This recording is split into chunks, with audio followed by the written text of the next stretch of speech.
Looks like Team Pew Pew ain't letting go of their lead in the favorite team poll anytime soon, and I'm seriously hella curious why that's happening. If we think back to the final minutes of the favorite character vote, Jax and Pomni snagged first and second place with the tiniest gap. So it totally makes sense that Digital Circus fans rate them as the top faves. But when these two teamed up, they're actually lagging pretty hard behind Kinger and Regatha's team. The only way I can explain it is that Kinger's also a pretty big name character, and his gap from second place ain't as brutal as, say, Gangle's gap from Kinger, and most likely a lot of fans are just really hyped to see this guy in a shootout. Still, I'm riding with the bad guys till the very end, and I'm hoping Jax and Pomni's fans can push that team up to first place. And since we're already talking about the bad guys, it's going to be real interesting to dig into what's actually driving Pomni and why Jax got so close to her that she's ready to completely change in literally just a couple minutes. First off, we gotta get that Pomni was actually the most vulnerable member of the Digital Circus, and if we take a look at her main rival, Gangle, we'll see that all her problems come from that mask, which apparently's got some kind of magical properties, while with the comedy mask on, she's always happy. Meanwhile, Pomni was dealing with some real discomfort because she just couldn't accept the reality she ended up in, and that's why for a long time we've been watching her turn into, so to speak, her real self. Objectively, up till episode 5, we had no clue what she's really like, and only by the time episode 5 rolled around did she kind of get the hang of things. Now Pomni's ready to show her true self, and judging by the fact she started getting closer specifically to Jax. I thought the first two were awesome. The rest, eh. Oh yeah, Pomni. I can show you that thing in the hall I was talking about. Oh yeah, sure. We can tell she's got kind of the same vibe and sees this world a bit different from everyone else, which is what helped her click with Jax at the start of the EP and slowly win him over. With that in mind, we can safely say Regatha never really had a shot at pulling off her plan to befriend Pomni. In that context, it's going to be wild to see how this saga keeps going and what new side we'll get to see of our jester. To get a better idea of how that's going to play out, we gotta remember what changes Jax went through in episode 5, cause honestly, that episode is the foundation for the whole start of Pomni and Jax's thing. That moment changes almost everything, cause we get a glimpse of the possibility that maybe, just maybe, Jax isn't as heartless as we've always seen him. Do you think Gangle is actually capable of being happy? What? I don't know, like her comedy mask still breaks every day. Does she think hanging out with Zooble is gonna magically fix that? Maybe she just doesn't want to hang out with someone who's mean to her all the time. She likes when I'm mean to her, though. I didn't think you cared about what other people like. No, yeah, you're right, I don't. On one hand, it's easy to say that Jax is actually a good guy, that all the aggression, the teasing, the sharp jokes dripping with sarcasm are just a defense mechanism. I mean, we do see him genuinely worried about Gangle, and because of that, a lot of people probably thought Jax is actually a softie deep down. But when I watched it for the first time, something about that scene immediately felt off, and then the next bit of dialogue came in and completely exposed the truth. Do you have any actual friends? Not anymore. Oh, wait, no. I'm sorry. I wasn't talking about that. That wasn't meant to be.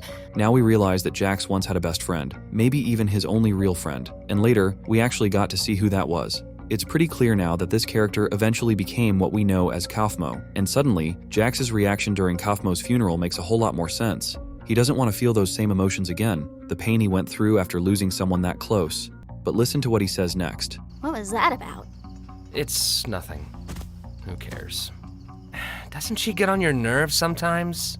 I mean, she's nice to everyone. I don't know. I think she tries way too hard. Like, we're stuck in... Why are you always pretending everything's always fine? Like, if you tell someone they're loved and appreciated every day, it just kind of loses all meaning. It just feels like she's trying to take advantage of you, you know? Also, she's dumb and she looks weird. I think we all look weird. Excuse you. And at that moment, it really hits you. Jax is actually a pretty sane guy who sees the whole situation in the Digital Circus for what it is. And if his words don't seem to match up with his actions at first, just keep watching this video, it'll all start to make sense. What honestly caught me off guard was what he said about Regatha and how Pomni reacted to it. Jax isn't putting on a mask or trying to manipulate anyone. He's just being 100% himself. Whatever he does, it's real. No lies, no fake kindness, just raw, unfiltered Jax. Meanwhile, Regatha, who we all thought was Pomni's best friend this whole time, kind of takes a hit in our eyes after what Jax says. At this point, the viewer's left in a super weird headspace, because on one hand, we're watching Jax completely outdo himself in terms of being worse than ever before, like he's leveled up in cruelty compared to past episodes. But on the other hand, we're seeing a character who actually seems grounded, maybe even the only one who really understands what's going on around them.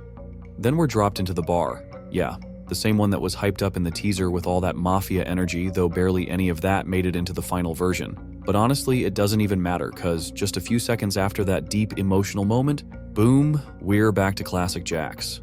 Give me a whiskey sour, but hold the egg white, since I'm a vegan. What? I hate this! How is this even possible? I thought Kane couldn't... I could have made it way worse for you. Well, I'm calling a vote to turn Zubul into a slug. Everyone voted against that. Oh, hate it. And at first it seems like nothing major happened, but then Jax remembers his, let's say, true purpose, and that's when we hear this conversation. I like making drinks. That sounds fitting for you. I know there's an implication there, but I can't be f***ed to figure it out. So, Pomni, you ever have any jobs? Or are you too young for that? I'm 25 years old. And then comes that story. Thought you'd never ask. Well, after my lung cancer diagnosis, me and my junkie associate from a chemistry class I used to teach I started... figured. How about you, Gangle? Hey, I wasn't done. Followed by a healthy dose of Jax's classic sarcasm. A bartender and a tattoo artist? You're killing me here, Zuby. What do you mean when you say that? Do you have, like, an actual point, or are you just talking? I'm just having fun. I forgot you hate... So what do you think right now? Jax seems to be acting pretty normal, but there's still something off. Not quite how things should have been after that conversation. But to me, the next short bit of dialogue totally flips the whole storyline and the meaning of episode 5 and this video upside down. Sorry about the whole president thing. I just thought it'd be funny. Are you apologizing? What's happening? Just ignore him.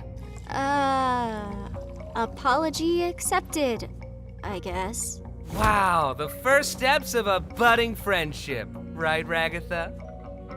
It's during this conversation that we realize Jax has developed some sort of interest in Pomni, and I'm talking strictly friendship here, just to clear that up. And again, we see how Ragatha reacts to this, but that's a whole other topic for another video. To me though, the softball scene really showed us Jax in full color. First off, it's obvious how much he despises his evil version, which, ironically, is basically his good version. There are theories that this evil Jax is actually the real one. And that makes sense, but I'll dive into that tomorrow. For now, let's get back to the softball game, because that's where we truly saw the real Jax. You can fake friendship or loyalty, but genuine anger? That's impossible to fake no matter how much you try. Honestly, this scene proved to me that no matter what, Jax is still that same guy from the first episodes. Sure, we see him a bit differently now, but deep down, the real personality controlling him right now is exactly that.